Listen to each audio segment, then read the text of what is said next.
ময়মনসিংহ সদর উপজেলার চর ভবানীপুরের জয় বাংলা বাজার। প্রায় ২০ বছর ধরে এ বাজারে আলামিন দর্জির কাজ করছেন। আগে হাতে কাজ হলেও এখন সেলাইয়ের কাজ হয় বৈদ্যুতিক মেশিনে। তবে দিনে ৭-৮ ঘন্টা লোডশেডিং আর ভুতুড়ে বিদ্যুৎ বিলে ব্যবসার নাকাল অবস্থা। আলামিনের মতো পল্লী বিদ্যুতের সেবা অনিয়ম ভোগান্তির অভিযোগ যেন গ্রাহক পর্যায়ে পাহাড় সমান। গরমে কাজ করতে পারতেছি না, ব্যবসা বাণিজ্য বন্ধ। এই কারেন্টের লোডশেডিং এর কারণে আমাদের ব্যবসা বাণিজ্য অচল অবস্থা। বিলের অবস্থা খুব খারাপ। গত মাসে আসছিল ৩৬৫ টাকা, এই মাসে আসছে ৬৬৫ টাকা, অথচ কারেন্ট পাই না। ঠিকই আমাদের কাজ করতে খুবই সমস্যা হয় ভাই। আমাদের ৪-৫টা মেশিন আছে, এগুলো চালাতে হয়।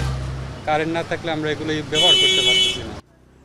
গত ৩০ সেপ্টেম্বর ময়মনসিংহ জেলা প্রশাসকের কার্যালয়ের সামনে মানববন্ধন করে ময়মনসিংহ পল্লী বিদ্যুৎ সমিতি ১, ২ এবং ৩-এর কয়েকশো কর্মকর্তা কর্মচারী।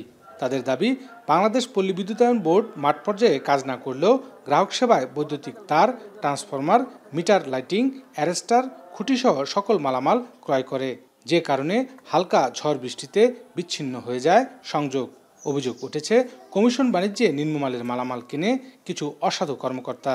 বাংলাদেশ বিদ্যুতায়ন বোর্ড এইগুলি মিটার সাধারণত দেয়। প্রত্যেকটা মিটারে আমরা রিডিং করতে গিয়ে পাই প্রতিটা মিটারের ত্রুটি। ট্রান্সফরমার লাগানোর সাথে সাথে ট্রান্সফরমারগুলো নষ্ট হয়ে যেতেছে। আমরা আসলে মূলত ভিতরে বিল করি না, এটা কারণ একমাত্র কারণ হচ্ছে নিম্নমানের মালামালের জন্য হয়। আরবি আমাদেরকে সেই একই প্রতিষ্ঠান না করে তারা শুধু আরবির ১৫০০ কর্মচারী, কর্মচারী তারা সরকারি হিসেবে গণ্য হয়ে আছে। তারা তাদের সার্ভিস কোড প্রজ্ঞাপনের মাধ্যমে জারি করছে। উচ্চ পর্যায়ে আমাদের স্বজনপ্রীতির মাধ্যমে এই টেন্ডারগুলো হচ্ছে কিনা, এই জিনিসটা আমরা বুঝি, আমরা ফেস করি। আমরা দায়িত্ব নিয়ে বলতে পারি যে হ্যাঁ, মালামালের নিম্নমানের একটাই কারণ, সেটা হচ্ছে প্রকিউরমেন্ট এবং টেন্ডারের ক্ষেত্রে স্বজনপ্রীতি। লাইটিং অ্যারেস্টার আছে, সেগুলো নষ্ট হয়ে যাচ্ছে, ট্রান্সফরমার নষ্ট হচ্ছে, আর নিম্নমানের মিটারের জন্য তো গ্রাহকের ভোগান্তি তো সবসময় আছেই।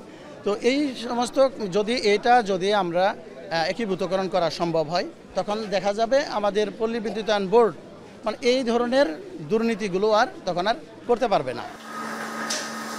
বিশেষজ্ঞরা বলছেন, যন্ত্রাংশ ক্রয়ে কয়েক ধাপের পরীক্ষার কথা থাকলেও বেশিরভাগ ক্ষেত্রেই তা মানা হয় না। মূল্যবান যন্ত্রাংশ কেনার ক্ষেত্রে উচ্চ পর্যায়ের বিশেষজ্ঞ টিম গঠনের তাগিদ। যে একটা ক্রয় করা হয়, একটা ইঞ্জিনিয়ার দ্বারা ক্রয় করা উচিত। তারপর সেটা ভালো করে টেস্টিং করে তারপর এটা যদি আমাদের কারেন্ট সরবরাহের সাথে লাগিয়ে দেওয়া হয়, তাহলে দেখা যায় যে আমাদের এটা কারেন্টের যে প্রবাহটা বা কারেন্টের যে একটা ভালো মান আসবে। দেখা যাবে যে ওখানে সিস্টেম লসও কম হবে, বিদ্যুৎ কম অপচয় হবে। বর্তমানে বাংলাদেশে পল্লী বিদ্যুৎ সমিতির গ্রাহক ৩,৬০,০০,০০০, আর ময়মনসিংহ জেলায় গ্রাহক সংখ্যা ১০ লাখেরও বেশি। ইমতিয়াজ আহমেদ, এখন ময়মনসিংহ। মাঠের অলরাউন্ডার আমি, আর ঘরের allrounder Tylox. Tylox toilet cleaner, clean মানেই টাইলক্স।